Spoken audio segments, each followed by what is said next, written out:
आज मोहीम राबवून बीड शहरामध्ये 90 वाहनांवर कारवाई करण्यात आलेली आहे.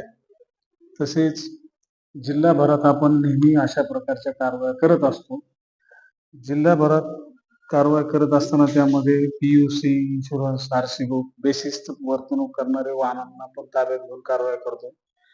त्याच्यानंतर परमिट नसलेले, चालक परवाना नसलेले वाहन, त्याच्यानंतर ड्रेस नसलेल्या वाहनांवर पण आपण आता रिक्षा चालकांवर कारवाई करत आहोत.